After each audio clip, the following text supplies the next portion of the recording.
Hello, everybody, and thank you for joining me. I am the Holistic Yogi, Kamala Ingrid, and today I have a wonderful guest that I will be introducing you. Her name and her influence on others with Jiu-Jitsu and how she got into it. And her name is Kristina Barlaan. Am I correct? Barla, yeah. Barlaan. Okay. Thank you so much for joining me today. And go ahead and introduce yourself and let's talk a little bit about how you got started in this sport and the love for it. What got you into this passion?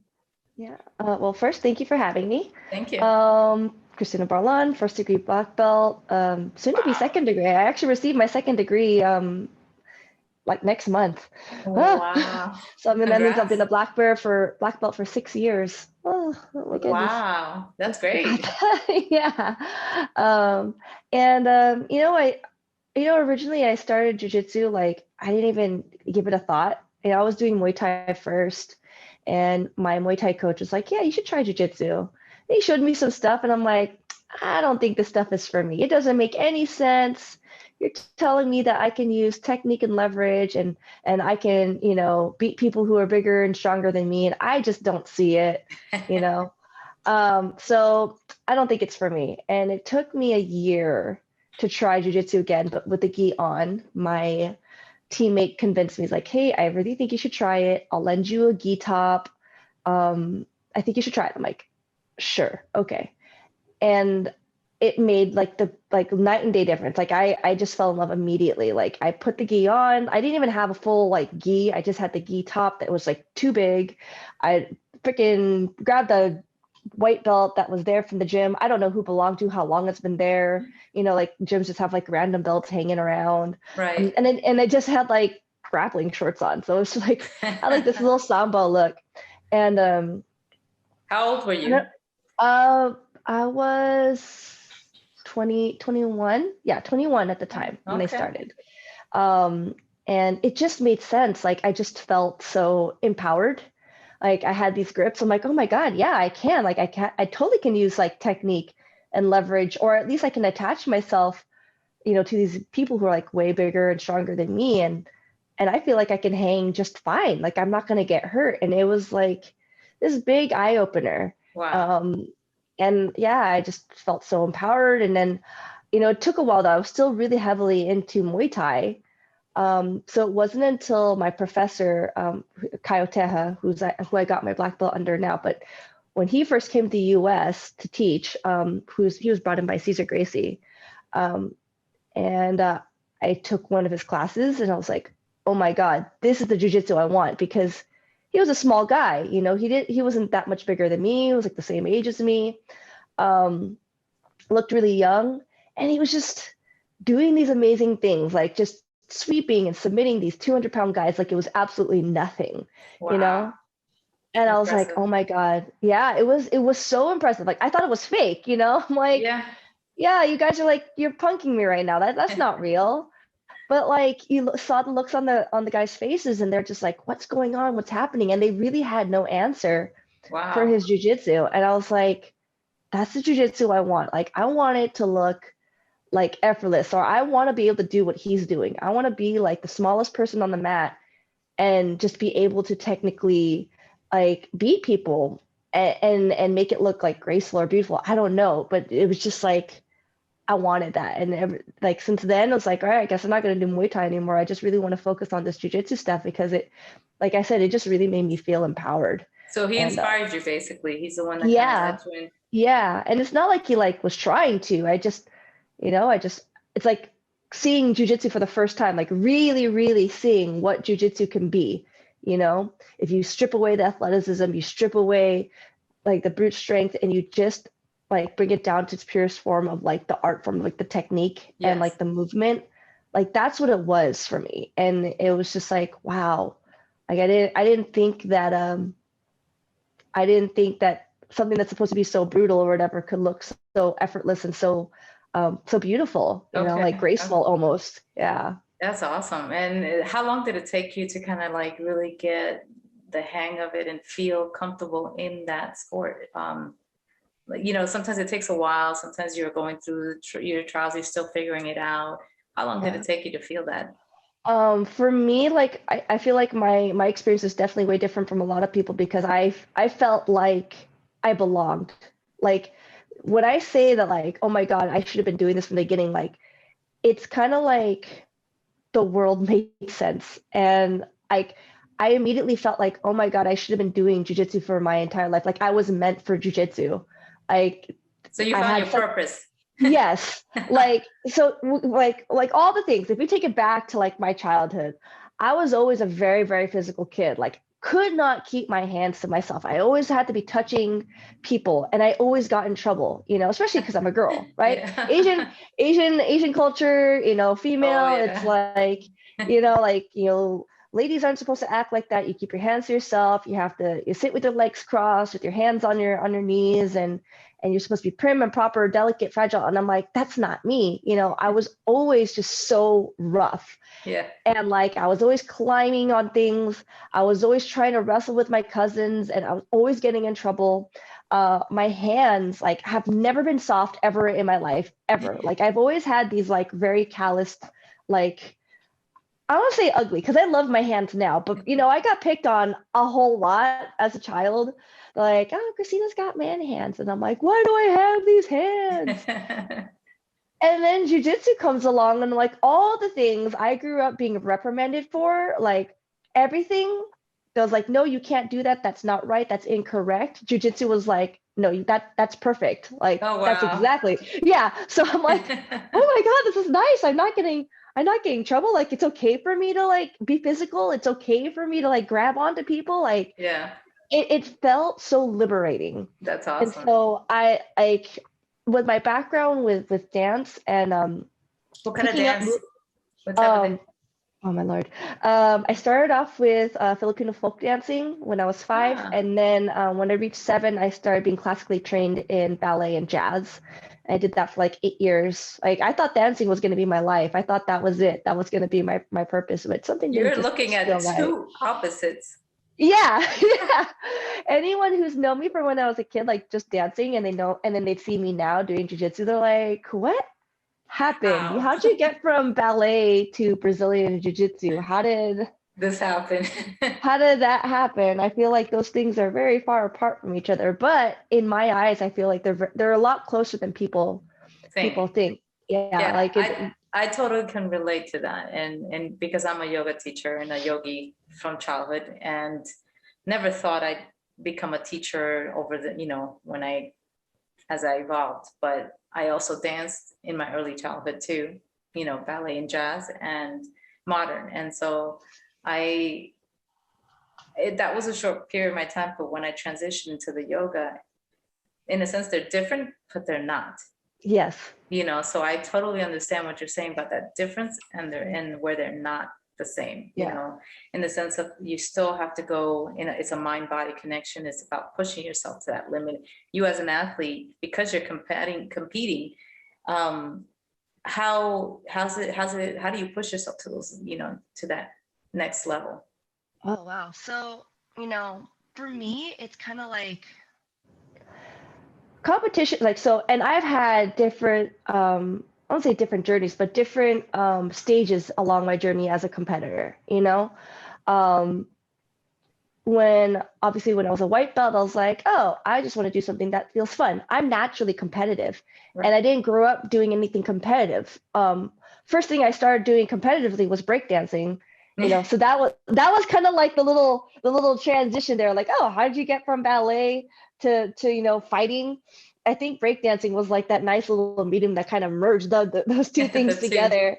Yeah, connected the two. But so I never really competed anything growing up as a child, and I was very, very competitive, and I was trying so hard to like not be that way, Uh-huh. because it was always like reprimand, like, no, you can't be that way.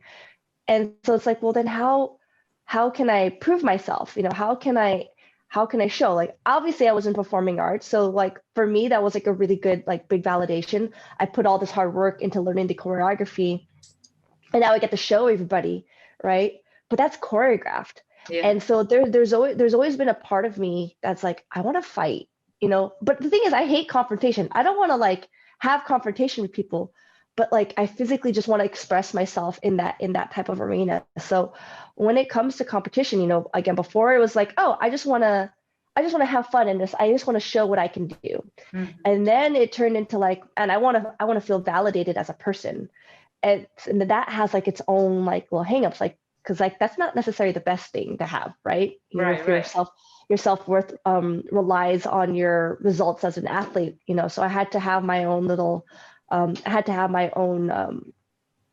know, process of like separating my actual value from like what I accomplished as an athlete. So I had to go through that like that process of like therapy. How was that hard for you to integrate? Yes, it was, because I have a, like, you know, I'll say, I hate to say this, like I'm not ashamed to say it's like I have a big ego, like, and to say people have, everybody's in different places, and it's nice to like express how we manage ourselves through our passions and purpose in life, and how do we apply it to our everyday, you know, needs. So this is good to hear. Yeah, like the thing is, it's like people are always told like, no, don't have an ego, no ego, no ego. And I'm like, well, the thing is, it's like you have to have a little bit, because otherwise you're not ever gonna really hold a true like self-worth, right? Right. You're never really gonna have like that, like, oh, this is who I am, and then this is what I demand for treatment of myself, right? And how you have that for yourself is how you're going to present that to the world, and therefore how people will treat you. Right. So you can't have no ego. Obviously, you don't want to control yours, but like for me, definitely, especially when I was younger, like in my 20s, it was like, oh, I need all this validation because I need to feel good about myself, because, you know, because of the ego, right? Because I didn't want to feel weak. I didn't want to feel like I couldn't do it.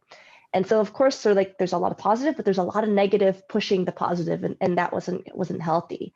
But then, like, as I transitioned, I worked through that process, and it's like, okay, now I'm just competing to be the best version of me, right? To be the best, whatever I can show. And so when I'm training, I'm always thinking like, okay, it's not about necessarily winning, but being able to bring the best that I can, win or lose.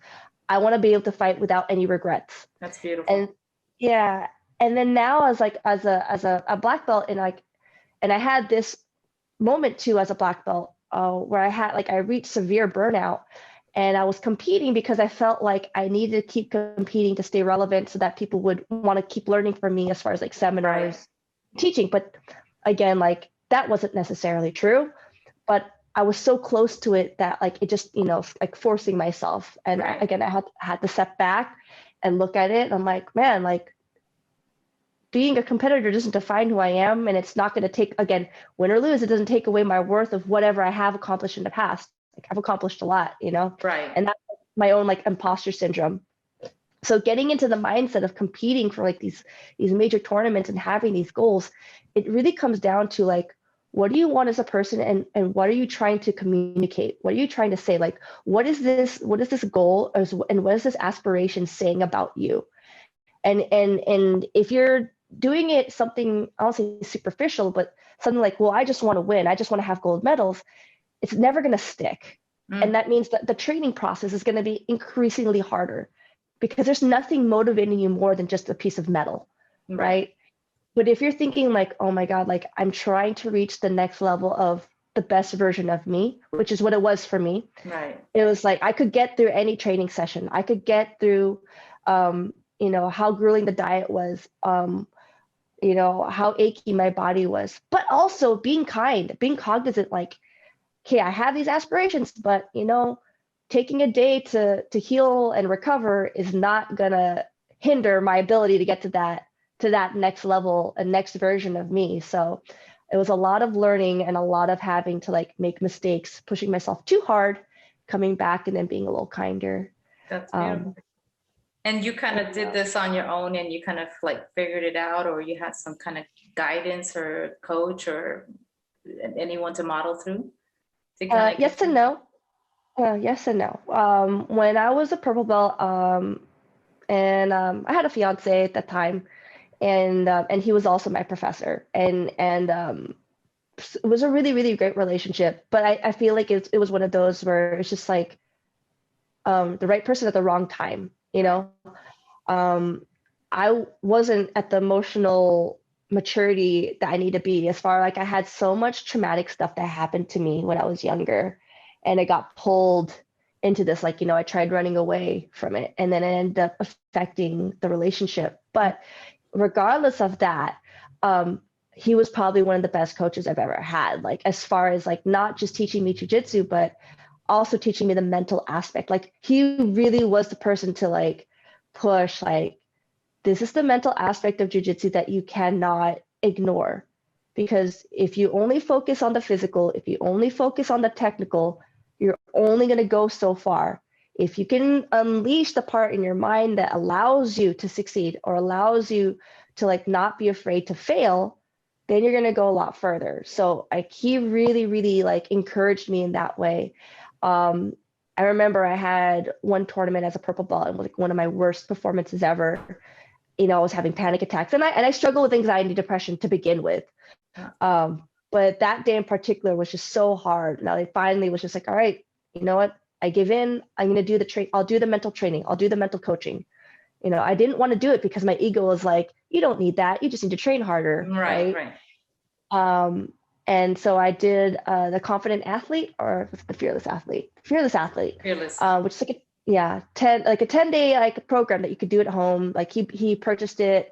I can't remember like where, but and I did it, and I was like, wow, this is amazing. Like, you go, like the first part, it's so uncomfortable because you actually have to admit you're afraid, admit that like you have these faults that you don't want to look at. And so you're kind of forced to just look in the mirror and be like, yeah, like I'm afraid, or I feel these weaknesses, and the only way that I can, address this is by overcoming and saying like out loud, like, yeah, I'm afraid of losing, like I'm afraid of looking bad, or I'm afraid of having a bad performance because I'm afraid that people will judge me, and I'm afraid that if I lose, people won't love me anymore, and I'm gonna lose my friends, and no one's gonna, exactly, like the whole thing. And then once I did that, I was like, oh my God. 1 month later, I had one of the best performances I've ever had. It was at Worlds. I was like, oh my God, this shit works. Oh, sorry. It's okay. Language. I was like, this works. And so I was way more open to like learning. So then the next thing was doing the audiobook, which was like psycho-cybernetics, which really kind of goes into like your blueprint, like as a child, things that you're told, experiences that had happened to you that cause you to have like these self-limiting beliefs about yourself. Mm-hmm.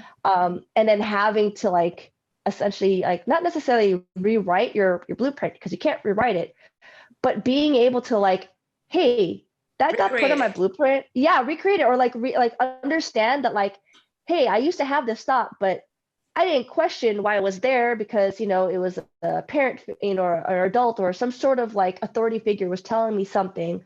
And I just didn't question it. I just like, oh, well, if they're saying it, it's probably true. And then having to like go back, I'm like, oh my God, this is the reason why I felt so much like, blockage in my heart, or like going forward, because, I believed, all these terrible things about myself that weren't necessarily true, but because of those circumstances, because of who said it, because of how it was done, I had, I believed that I wasn't worthy, Right. So, it just led you to believe that over the time. And yeah. So it's basically breaking those blocks and starting over and recreating a blueprint for yourself and redesigning your life. Yeah. With a different belief system. Yeah. It started off with having some coaching, and then and having encouragement from that relationship.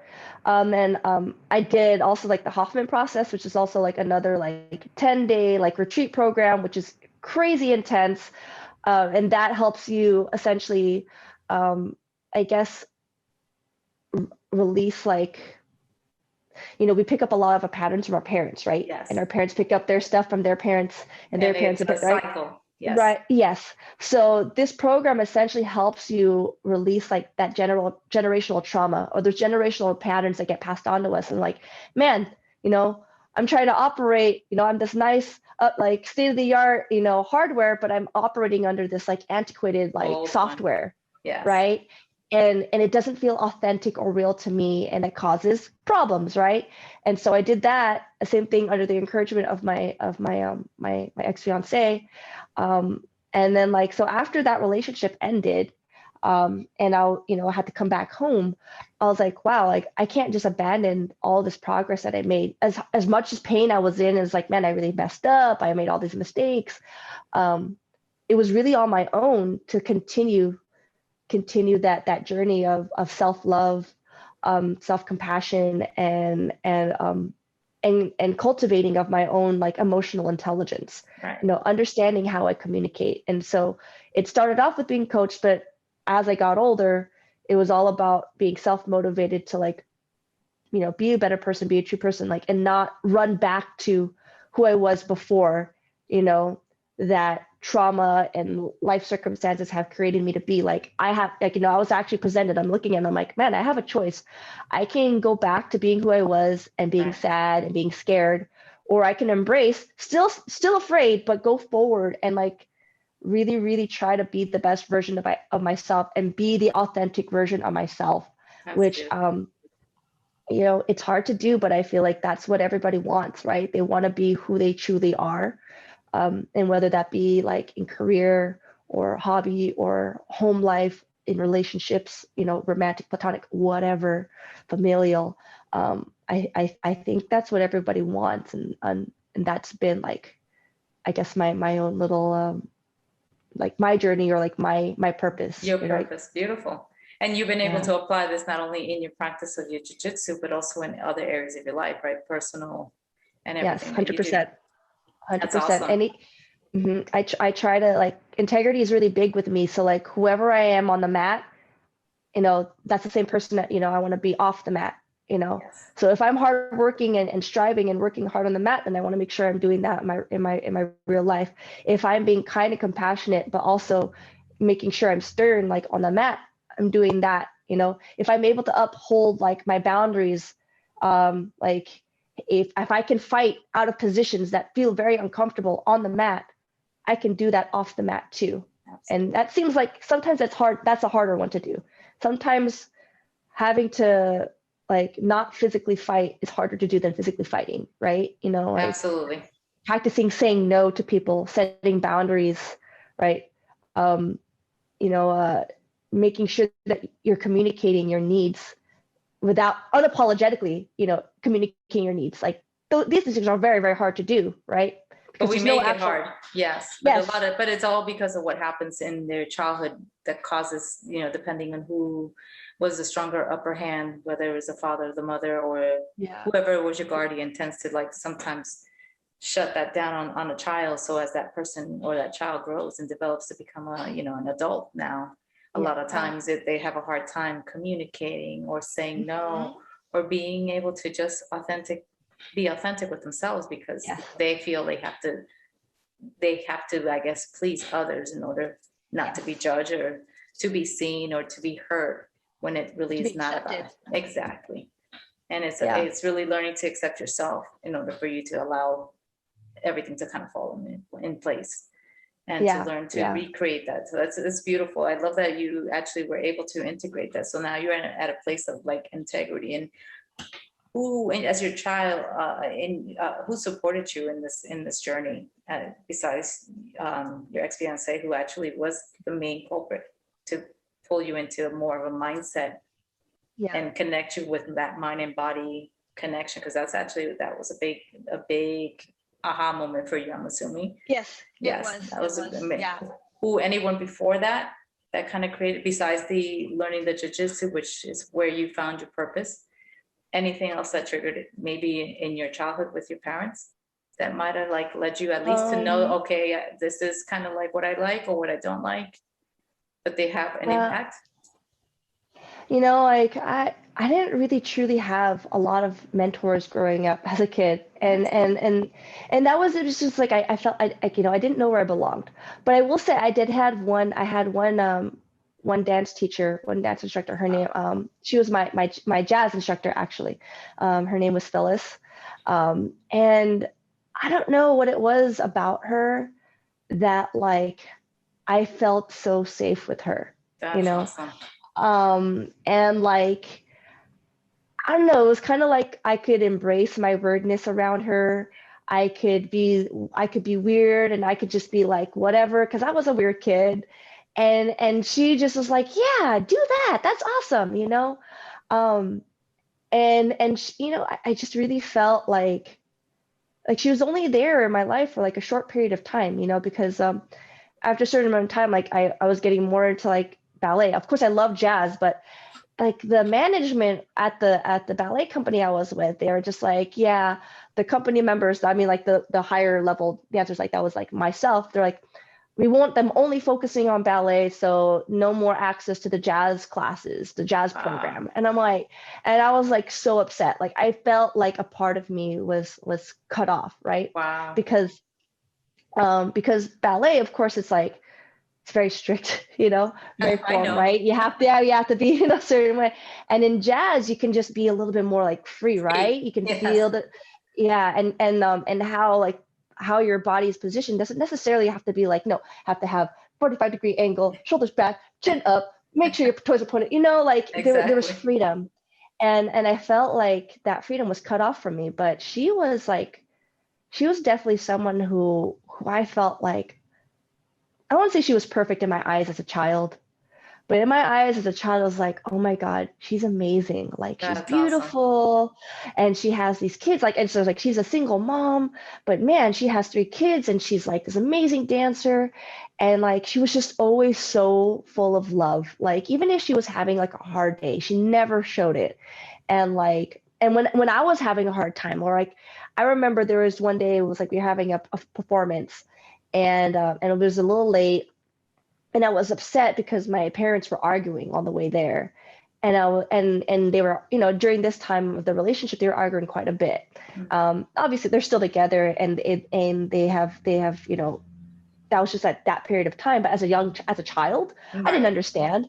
So I'm like afraid, like, oh my God, my parents are gonna divorce, they're gonna split, it's all my fault, you know. And she was just so like you know like your parents love you, she was so supportive during that That's time. Like awesome. I was crying and I just remember her hugging me and reassuring me that everything was going to be okay and being afraid that I was like gonna give a good performance, and she's like, no, you're gonna be fine. And and like I said, like it was a short period of my life, but like it's like I'm never gonna forget like just how much love she had for me, like how safe I felt with her. That's awesome. and um And important and because how old were you at that time? oh shoot, I want to say like 11, you know, Yeah. 12, you know, 11, 12. And the crappy thing, like the thing that sucks about is like after I stopped being able to take classes with her, you know, that's when like series of bad things started happening in my life, you know. Because you And needed that so support. You had support with her in that aspect. yeah, yeah. But there's also like other stuff that had happened to me, like I'll speak openly with it. Like the first time I was sexually assaulted was when I was 13, and it was by a classmate. And so if that happened when I was like 11, 12, it's like by 13, I didn't really have access to that support anymore. And also I didn't know who to talk to about it. You know, at that time as a young person, I thought it was my fault. You know, I or like, know. oh, I should have said no. I should like been firm on my no, or I should have fought back, or you know. But I kind of just froze, Yeah. and that carried on, and that was like the first event that kind of was like, oh, now this is a whole lot of bad stuff is going to happen, and that one event, because of how that happened and because of how I felt like I had to be silent about it, um, kind of created like the stage for later cases of sexual assault, or you know, or sexual harassment that I had no control or no power over. At least I felt like I didn't have Yeah. any, Right. Right. Right. you know. Um, and then during that time, I didn't feel like I had anybody, you know. Yeah. And so that's why jujitsu was so like a lifesaver for Empowering. me. Yes, because it was Yes. the first time I felt like I actually had control of my own body, Right. you know. Right. And Um, be able to stop anything if you had to. If it's like it gave you a sense of security, I guess, within yourself. yeah, That's but nice. And that. the problem have never been the physical part of it though. The problem has always been the mental and the Always. emotional part of it, Yes. right? But because I felt empowered physically and I felt like, oh my God, like I could be myself, I felt more encouraged to like, oh, like I actually want to stand up for myself, like mentally and emotionally, But not just physically. that's very similar to like with yoga. Like as a yoga teacher, also now also being older, understanding it in a whole different perspective. And when I was younger, same scenario happened to me at the age of 14 for me. I felt the same scenario. You kind of close back, you retreat back, and then yes, you allow yourself to kind of be born, you get scared, you don't trust others, and you just go into that fear factor, which tends to enable more of that to come onto your world. Exactly. And that's the problem, because you're focusing on what you fear instead of what you really want to release. And as I got older, I learned more about it. And then as I became a yoga teacher, it's when I started diving in more in the psychology of understanding the mind and the body.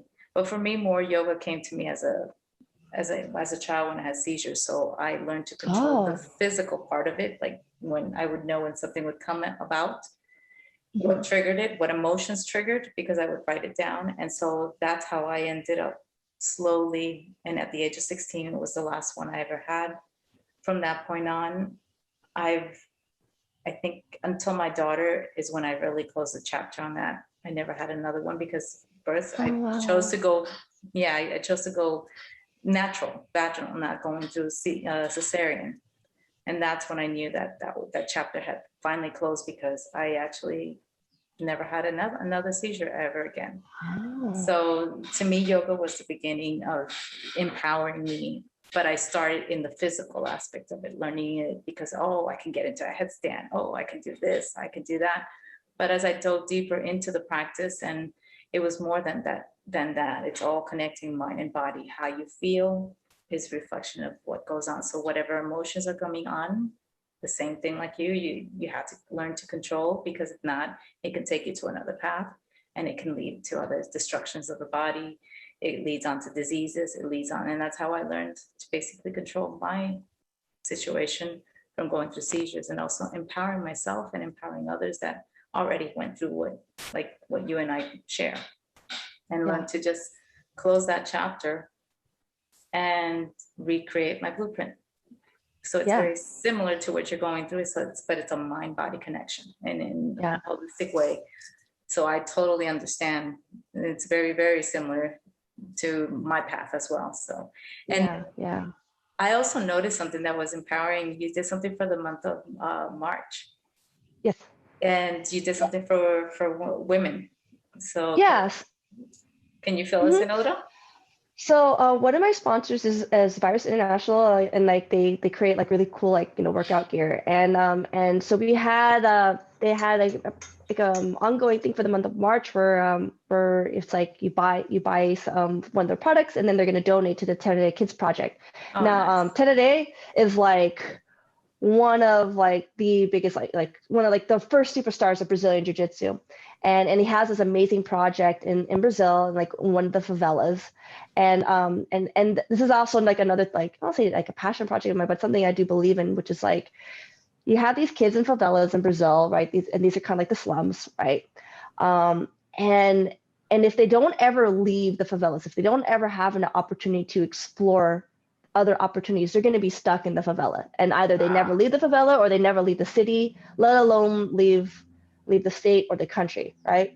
And if they're stuck there, it's very easy to get caught up with crime, drugs, gang, violence, and or be a casualty, because that is their daily reality for them. You bring jiu-jitsu there to the favelas, and it gives these kids an opportunity to see something more than just what they're seeing every single day.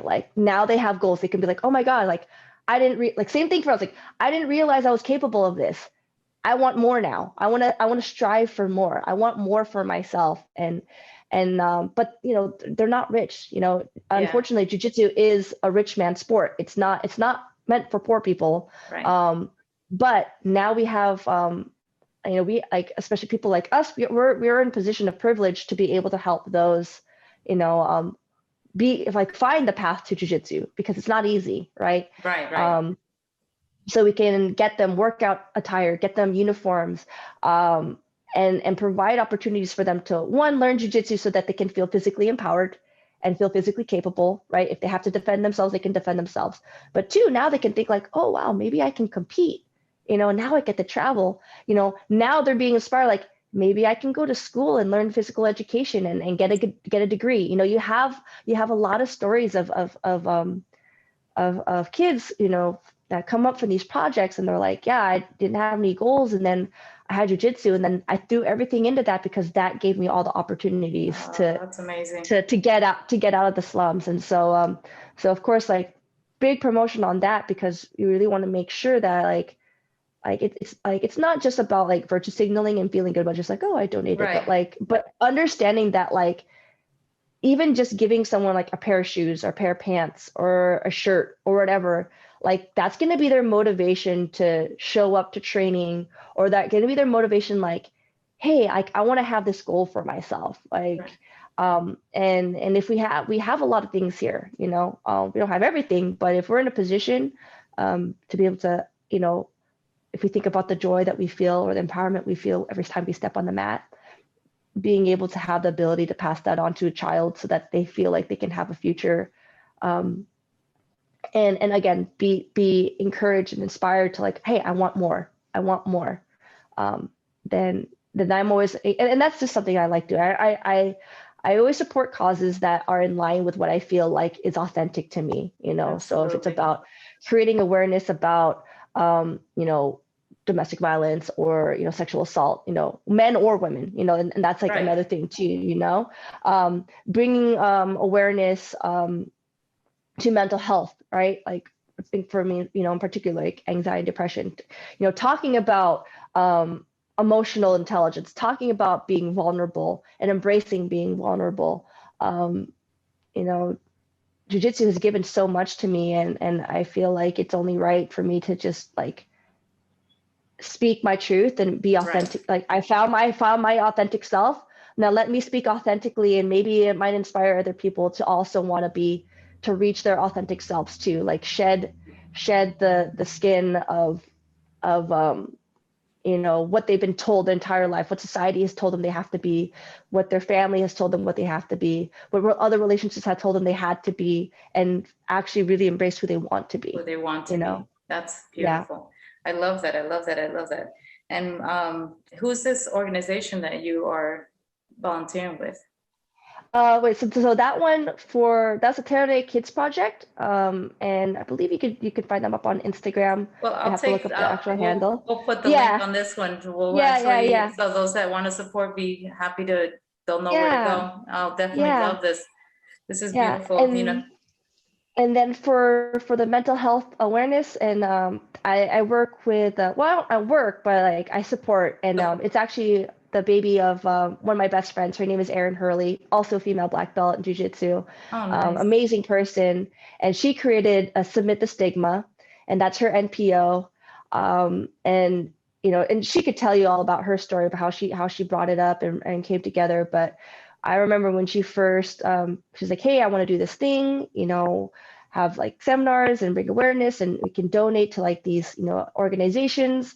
And I'm like, yeah, 100%, I'm on board, and so that's something that I always like support, to make the stigma with Erin Hurley. My own personal women's project for women in Jiu-Jitsu is Inspire. I started that when I was a purple belt in 2011. And that's essentially like an open mat type setting where women can come together and just train. But it's meant to be very empowering. It's meant to be like, hey, like, especially like I started it when I was living in Arizona. And at that time, you didn't really have any other women to train with. And any time that you got to train with women from another gym, it wasn't training, it was fighting, because we're competing against them, right? So why don't we create this this event where women can train with each other in a non-competitive atmosphere, nice. And bond and learn and inspire each other, right? You don't have to be like this world-class competitor to inspire people. Sometimes you could just be a mom with a 9-to-5 and with your 2 or 3 kids, and you want to do jiu-jitsu and you want to do it all, and that's going to be inspiration for another person. So like, wow, I'm a mom, I didn't think I could do jiu-jitsu. Like, if you can do it, maybe I can do it. Or like or maybe you see like, oh, like I see my kids doing it all the time. Maybe I can do it too, or my partner, or, hey, I've always wanted to learn how to, learn some sort of self-defense, but I don't know where to start. And I'm afraid because I don't want to be with a whole bunch of men. This is a great way to meet women, It's beautiful. and bond and share experiences that transcend like learning jujitsu, but like bonding, like what it means to be a woman, and like, but just having jujitsu as a common bond, and I will say, like, I didn't have too many like female friends before jujitsu. Like it was very hard actually before martial arts, because I started making female friends in Muay Thai, but it was very hard. I had a lot of trust issues growing up. Yeah. I and I never really felt safe around women, even though like they're obviously like wasn't necessarily safe around guys either. But like that community just like really made me like help me embrace my femininity. All the things that I saw as weakness when I was a kid or growing up, jujitsu was just like, no, that's an asset. That's like, I Yes. can embrace that. I don't, I can be feminine and not, and just because I'm feminine or embracing my femininity doesn't mean I'm weak or delicate or fragile. That's just like that's another source of strength more than anything. Right. And I guess I just really wanted to like create like that sisterhood, That's beautiful. like, like I since I didn't have it growing up, or like I didn't really feel like I belonged anywhere growing up, now that like I'm a position that like I'm like, hey, I don't say I'm somebody, but like, people think I'm kind of cool, and I'm like, that can't be a lie, right? Like, so like maybe if I just be myself, maybe other people want to do that, and then I'm gonna find people who are like me, and I feel like that's essentially what happened. I found a whole bunch of lovely women who are just as weird and just as just as like quirky, and like, like I Yeah. found my tribe of And people through unique, jujitsu. unique women. Yeah, But the thing is yeah, that people don't realize we all have very much, everyone has had their some worse than others, some upbringings that have been very, difficult than others. And I'm sure there's a lot of people out there that have had, that have been in that place where we have all been at one place. But it's just, this is beautiful because it's inspiring that to know that, yes, you can take control of your life. Yes, you can do it. It doesn't matter what you're doing in life, where if it's dance, if it's jujitsu, if it's yoga, if it's martial art, it doesn't matter. It's just, it could be, you can be strictly an artist. It doesn't matter. It just, you can actually use that to empower yourself, but basically learn to understand your emotions, and learn to also understand that mind and body, you can't separate them, that they have to come together. In order for you to bring that together, you have to understand, need to go back to the roots, what triggers those emotions, and how to basically rewrite your belief system to be able to push forward. I love that. I also, where do you see yourself, like within a few years from now? I know sometimes this could take a time. It could be something that happens overnight. I know you'll let it float, but where do you see yourself down the road? Down the road, eventually, I would like to be able to have my own gym, and that's been the dream forever. Like have like my own program, have my own jiu-jitsu program where I'm teaching. I have my own students, in my own place of business. I want to have a family. Like I want it all. Like, and here's the thing: it's like I'm 34. I'm turning 35 in August, so it's like I always have in my head, like, oh my God, my biological clock, it's ticking. Oh my God, I need to, and it's so hard because it feels like I have to choose between career and family. Like, how can I do both at the same time? But I feel like if I just kind of like just embrace, be like, screw it, just go forward and everything's going to work out. I think everything's going to be okay. But I'm scared. I'm so scared. I'm scared all the time. And I'm not afraid. I'm not ashamed to admit that, because That's okay. there's so many uncertainties out there, like, will it work? Will it succeed? Like, are people really going to want to learn from me? A lot of that is the imposter syndrome, saying like, hey, who cares if you won this many tournaments and all, like, I don't know. It's such a weird thing where it's like, on paper, I can look at all the things I've accomplished and I've done, and I'm like, wow, that's a lot. But in the same breath, and then we're like, but it's not that much. Anybody could have done that. Like, it's so easy to like No, no, it was diminish. And I'm like, but I'm aware. I'm aware. Like, that's not me. That's imposter syndrome me. Like, that's you know? cute though. But you'll get there. You'll get there. I think Yeah, that yeah, I did the yeah. same thing. I had a moment in my life where I never thought I'd be teaching yoga. You know, I went into the working that 9 to 5 job and having a secure job. And then when I had a life altering event, I decided to, you know what, let me spend some time with my child. Let me do what I've always wanted to do. But boy, was I scared because, like you said, the uncertainty, is this going to work? Am I going to be Yeah, able to pay the bills? Am I going to be able to yeah, do this? And as a single mom, it was challenging, but honestly, when it's meant to be and when you want something so bad that's already within you, it will flow. yeah, Yeah, yeah, yeah, everything flowed. I had a wonderful time doing that part of my life, raising my daughter at the same time and having that balance between work and mother, being a mother. So I think you'll do wonderful. You have a lot of beautiful things and a lot of beautiful qualities and a lot of amazing visions, you know, of how you want to help others out.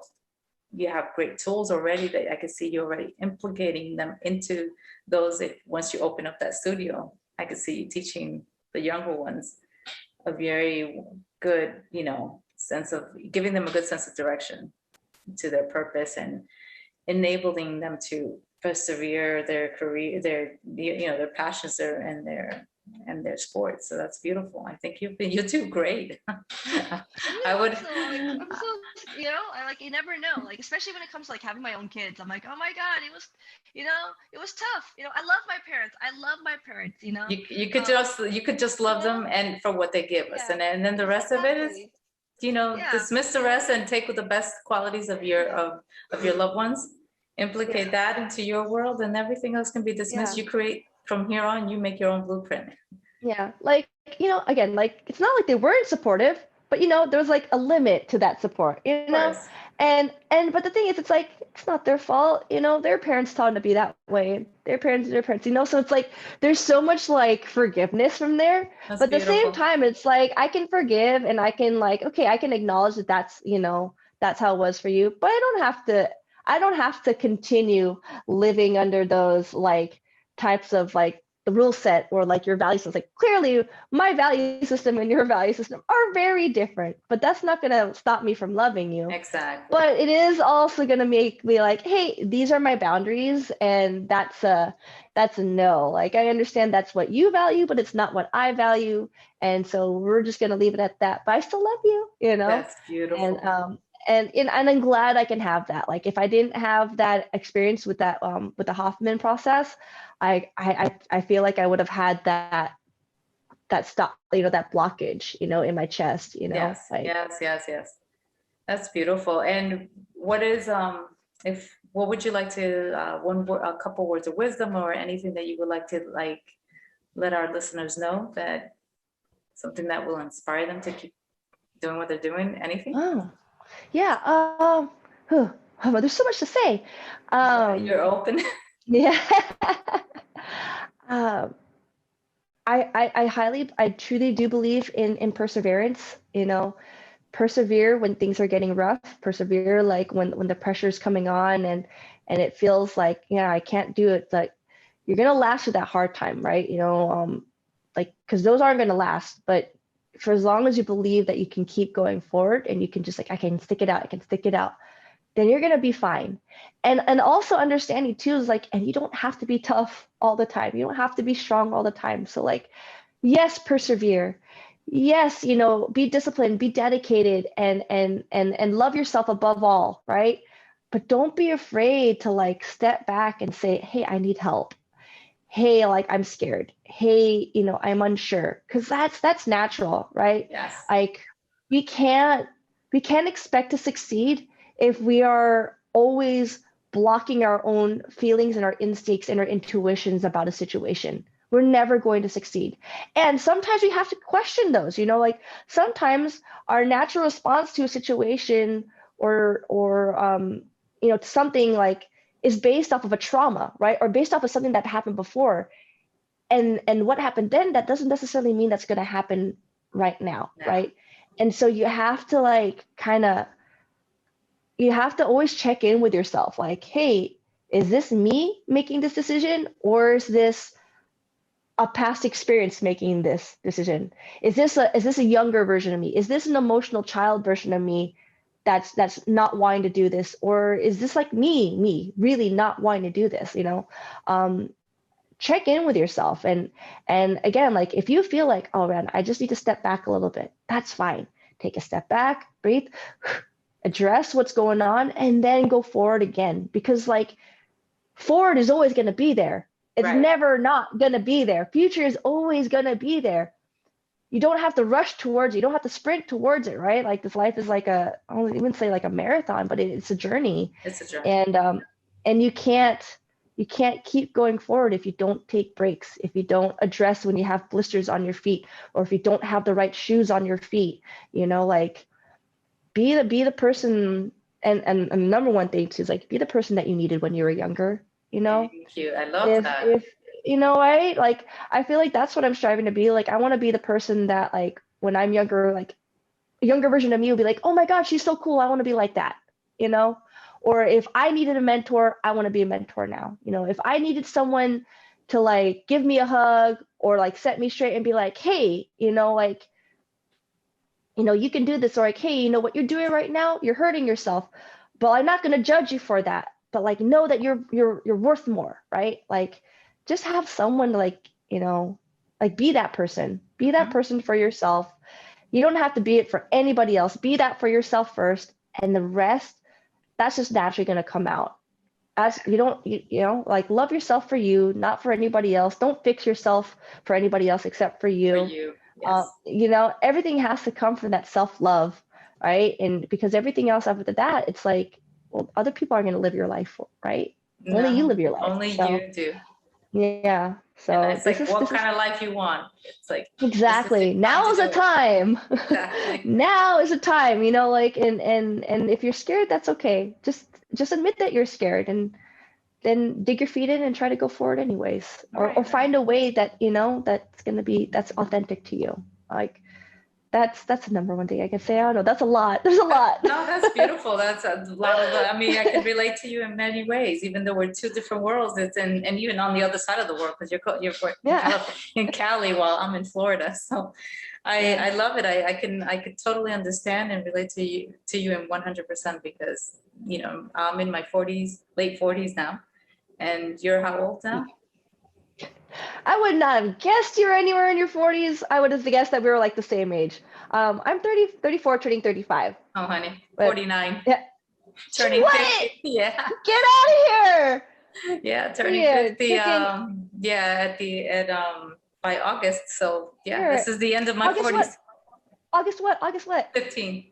Leo. Ah, August 20. Leo also. That's why you're age ninjas. Yes, the hair. The hair. A lot. The hair. A lot. Yeah. Yeah, I know that. I don't complain about that. I love it. Yeah, just, same. Florida can just handle. You gotta sometimes I gotta flatten it out because I can't deal with the heat. I need to breathe a little bit, but for the most part, this is beautiful though. I love how you have been able to inspire so many people, that you're also helping a lot of children that in need. I am going to also link for people to follow you on your Instagram, if that's okay with you. I'll put that in there so you can go ahead. If there's anything that people, any of our listeners are wanting to participate to those programs and organizations you're part of, they can go ahead and visit you on those links.